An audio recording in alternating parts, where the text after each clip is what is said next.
राज्य आणि तंत्रशिक्षण मंत्री चंद्रकांत पाटील कालपासून विरोधकांच्या रडारवरती आलेले आहेत। दगडावरील फुटप्रिंट्स आधारसोबत लिंक करण्याचं जे पाटलांचं वक्तव्य आहे ते चांगलंच गाजलं आणि त्याच वक्तव्यावरून आता राज ठाकरेंनी आणि संजय राऊतांनी पाटलांवरती मिश्किल मात्र जिव्हारी लागणारी टीका केलेली आहे। त्यामुळे जोरदार राजकारण आता सुरू झालंय। बघूया। ते पडलेला एवढं दगड पण आम्ही कलेक्ट केला आणि त्याच्यावर साधे जरी बोटाचे फुटप्रिंट्स असतील तर ते आता आधारशी लिंक होतं। चंद्रकांत पाटील यांच्या वक्तव्याची राज ठाकरे आणि संजय राऊतांनी ही अशी खिल्ली उडवली।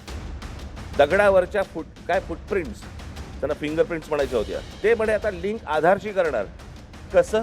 मला चंद्रकांत पाटलांच्या मेंदूवरचे मला फिंगरप्रिंट्स बघायचे आहेत। चंद्रकांत पाटील यांना या वर्षीचं विज्ञान व संशोधन या क्षेत्रातला नोबेल पुरस्कार द्यायला हवा।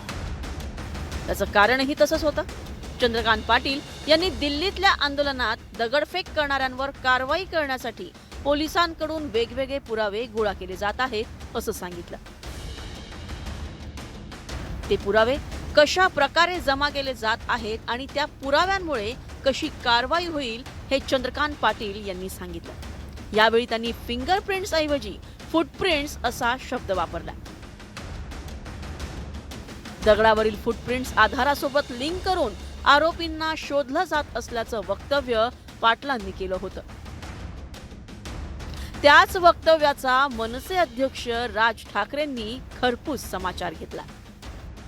आमचे आई वडील सांगायचे, डोक्याला रात्री झोपताना तेल लावत जा, बुद्धी तल्लख होते।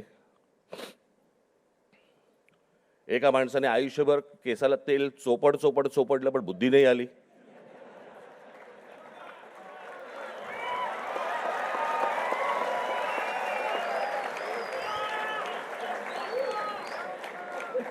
प्रत्येक केस स्वतंत्र उमेदवारासारखा उभा असतो।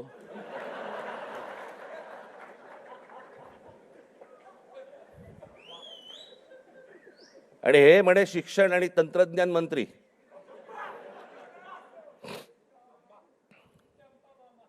काय बोलतोय आपण? काय चाललंय? जग कुठे चाललंय? आपण काय बोलतो? आपण शिक्षण आणि तंत्रज्ञान त्याचा महाराष्ट्राचा मंत्री दगडावरच्या फुटप्रिंट्स त्यांना फिंगरप्रिंट्स म्हणायच्या होत्या,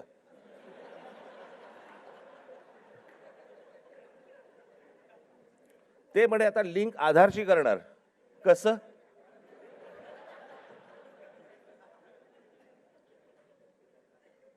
मला चंद्रकांत पाटलांच्या मेंदूवरचे मला फिंगरप्रिंट्स बघायचे आहेत।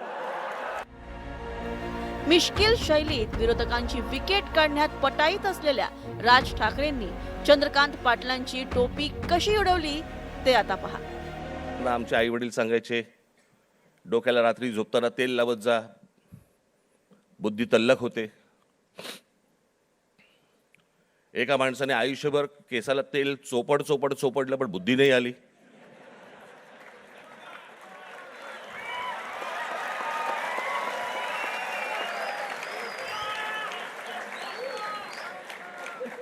प्रत्येक केस स्वतंत्र उमेदवारासारखा उभा असतो। चंद्रकांत पाटलांमुळे जेनझींचा पारा चढल्याचं राज ठाकरेंनी यावेळी सांगितलं। कोल्हापूरकरांनी ज्ञान मिळावं म्हणून या माणसाला कोल्हापूरवरनं पुण्यात पाठवलं, जिकडे बाबा शिक्षणाचं बाहेरघर आहे। तिथेही काही नाही झालं।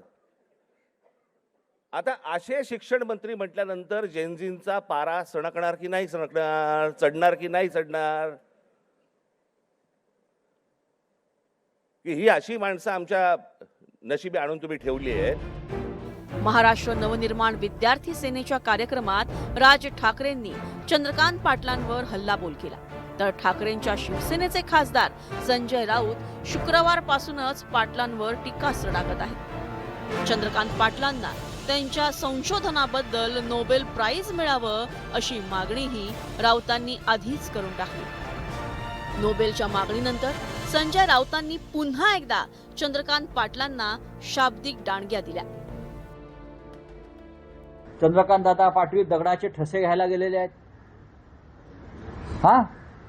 त्यांनी तिथे क्वारी काम सुरू केलेलं आहे। 4 ट्रक घेऊन गेलेत, मला कोणतरी म्हटलं. त्यांना जबाबदारी दिली अमित शहानी दगड गोळा करा म्हणून. चंद्रकांत दादांना कोथरूडचे कार्यकर्ते पाठवले त्यांनी. दगड गोळा करणार, मग ते लॅबमध्ये आणणार आहेत. दादांना स्वतःची जबाबदारी दिली आहे, फिंगरप्रिंट चेक करायची, मग ते आधार लिंकला जोडणार. कोणी सांगितलं तुम्हाला सगळे? त्याच्यामुळे त्यांना चंद्रकांत दादा पाटील यांच्यासारखी जी महान वैज्ञानिक संशोधक डॉक्टर अब्दुल कलाम मागे पडले. संजय राऊत आणि राज ठाकरेंनी चंद्रकांत पाटलांवर निशाणा साधल्यानं भाजपकडूनही त्यांना जशास तसं उत्तर देण्यात आलं. चंद्रकांत पाटलांच्या वक्तव्यामुळे सत्ताधारी आणि विरोधक पुन्हा एकदा भडकले. परिणामी फुटप्रिंट्स आणि आधार लिंकवरून सुरू झालेलं हे शाब्दिक युद्ध लवकरच थांबण्याच्या खुणा काही दिसत नाही. संतोष गोरे, न्यूज 18 मराठी, मुंबई.